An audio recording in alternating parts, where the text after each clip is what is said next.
नाज़रीन, Islamabad high court ने इमरान खान को तलब कर लिया है। मेरा ख्याल है कि आफ्टर अ लॉन्ग टाइम 2 साल के बाद इमरान खान का दीदार होने जा रहा है। दूसरी जानिब नाज़रीन, पाकिस्तान तरीके इंसाफ में अली अमीन गंडापुर को लेकर तशवीश आहिस्ता आहिस्ता बढ़ती जा रही है। हुकूमत PTI पे एक और पाबंदी लगाने जा रही है। ये पाबंदी क्या है? इमरान खान अदालत में कब पेश होने जा रहे हैं, इमरान खान की वीडियोज़ तस्वीर देखने को कब मिलेंगी, ये तफसीलात शामिल करेंगे हम आज के प्रोग्राम में। नाज़रीन, प्रोग्राम का बाकायदा आगाज़ करते हैं। मिसाल यूसुफजई ने इस्लामाबाद हाई कोर्ट में आज एक एप्लीकेशन दी और उन्होंने कहा कि being the lawyer of Imran Khan, मुझे इमरान खान से मिलने की इजाज़त नहीं दी जा रही।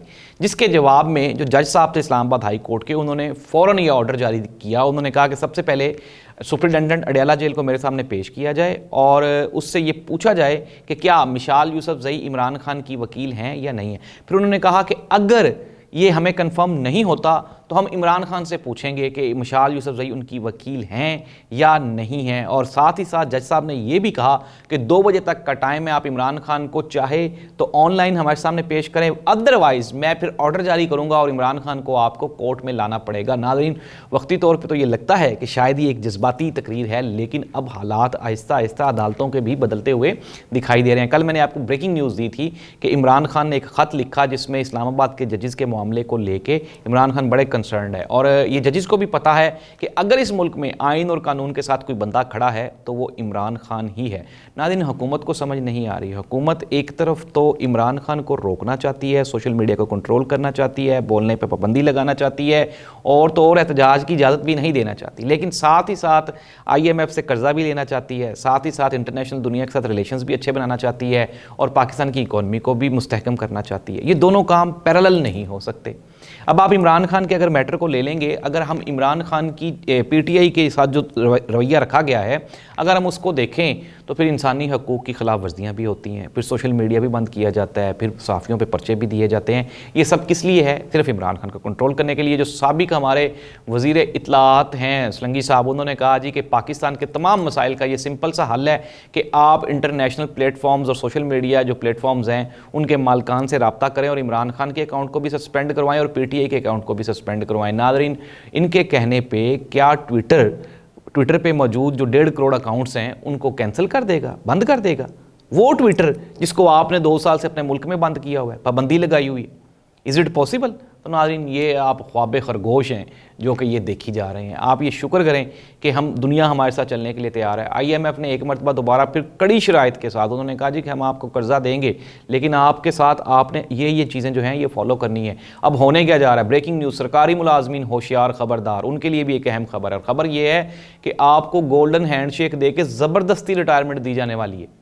अब आपको अर्ली रिटायरमेंट मिलेगी, उसके बाद पेंशन भी कोई नहीं मिलनी, सिर्फ और सिर्फ IMF के, क्योंकि IMF ने ये शर्त रखी है कि अगर आपने हमसे कर्जा लेना है तो आपके गवर्नमेंट सेक्टर में जितने मुलाजमीन हैं उसमें से 60% को आपको रिड्यूस करना पड़ेगा, अदरवाइज हम आपको ये कर्जा नहीं देंगे।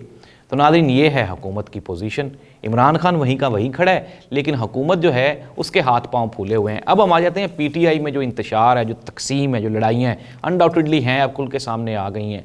अगर हम बात कर लें इमरान खान के साथ वफादारी की, तो इमरान खान ने परवेज़ खटक को वज़ीर आला KPK लगाया, जिसने इमरान खान की पीठ में फ़ौरन छुरा घोंपा। इमरान खान ने उस्मान बुज़दार को वज़ीर आला पंजाब लगाया और उस्मान बुज़दार वो पंजाब में पहला शख्स था जिसने सबसे पहली प्रेस कॉन्फ्रेंस की और इमरान खान के एहसानात को उसने हवा में उड़ा दिया।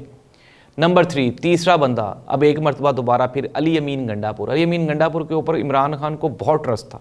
ख़बरें ये आ रही हैं कि अली अमीन गंडापुर अब चाहता है कि सूबे में जो उसकी वजारत आला है वो आगे बढ़े, चले और किसी न किसी तरह से वो अपने 5 साल पूरे कर जाए। अली अमीन गंडापुर साहब, अगर आप अपने 5 साल तो पूरे कर जाएंगे, लेकिन आपको फिर 5 साल इनको भी पूरे करवाने होंगे, जिनको आप जैली असम्बली कहते हैं, जिनको आप जैली मैंडेट कहते हैं, जिनको आप फॉर्म 47 वाली गवर्नमेंट कहते हैं। तो ये पॉसिबल नहीं है। नाज़रीन, इमरान खान के साथ अगर कोई बंदा लॉयल है तो वो इमरान खान की फैमिली है, यानी कि इमरान खान की बहनें और इमरान खान की बीवी। इसके अलावा पार्टी में कई मुतज़ाद शख्सियात हैं जो वक्त पड़ने पे फ़ौरन आंखें बदल लेती हैं, अपने बयानात बदल लेती हैं।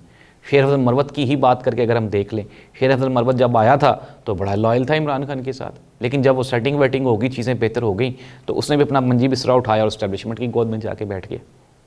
नाज़रीन सेम सिचुएशन जो है वो अली अमीन गंडापुर के साथ भी है। अली अमीन गंडापुर बारहा इस चीज़ की तरदीद कर चुका है, लेकिन उसके बयानात और उसके अमाल ये इसमें कंट्राडिक्शन है, वो सेम नहीं है। दोस्त साहब आप पूछते हैं कि होने क्या जा रहा है इमरान खान की रिहाई। नाज़रीन इमरान खान की रिहाई वो डायरेक्टली प्रोपोर्शनल है जो ईद के बाद एहतजाज होने जा रहा है उसके साथ। मौलाना फजलुर रहमान साहब ने फाइनली आखिरकार पीटीआई को एक बहुत बड़ी ऑप्शन दे दी और उन्होंने ये डिमांड रखी है। मैंने आपको ये खबर दी थी कि मौलाना साहब चाहते हैं कि आइंदा इलेक्शन में पीटीआई के साथ सीट एडजस्टमेंट हो, क्योंकि केपीके में जहाँ तक अभी वक्ती तौर पर अगर हम देखें चीज़ों को लेके चलें तो पीटीआई अगला इलेक्शन भी जीत रही है और 100% जीत रही है। इस चीज़ का मौलाना फजलुर रहमान साहब को भी पता है और मौलाना फजलुर रहमान साहब ने ये शर्त रखी है कि आइंदा इलेक्शन में पाकिस्तान तहरीक इंसाफ हमारे साथ सीट एडजस्टमेंट का वादा करे, बाकायदा रिटर्न करे, तो फिर हम इसके बाद जो ईद के बाद जो एहतजाज है उसमें पीटीआई का साथ देने के लिए तैयार हैं। लेकिन पीटीआई के पास चूँकि इसके अलावा और कोई ऑप्शन है ही नहीं।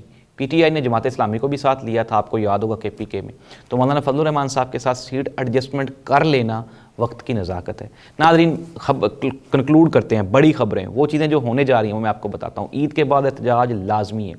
ताकतवर इदारे इस हुकूमत को लेके अब परेशान हैं, मज़ीद इस लाश का बोझ वो नहीं उठाना चाहते।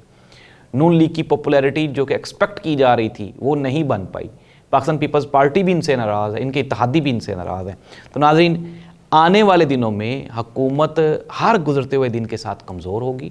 आहिस्ता आहिस्ता ईद के बाद जो आपको अपोजिशन की तहरीक है, अपोजिशन आपको सड़कों पे दिखाई देती है और उसके बाद हुकूमत आपको वापस कहाँ दिखाई देती है ये मैं बताऊँ, अडयाला में दिखाई देती है। ये जो नून लीग वाले लोग हैं इन्होंने चीज़ों को इतना मिसमैनेज कर दिया है, इतनी शिद्दत पसंदी इसमें सियासत में ये ले आए हैं कि अब इनका बाहर जाना भी मुमकिन नहीं होगा। इस दुआ के साथ कि अल्लाह इस मुल्क का हामी नासिर और चीज़ें बेहतर हो जाएँ। अल्लाह हाफ़िज़।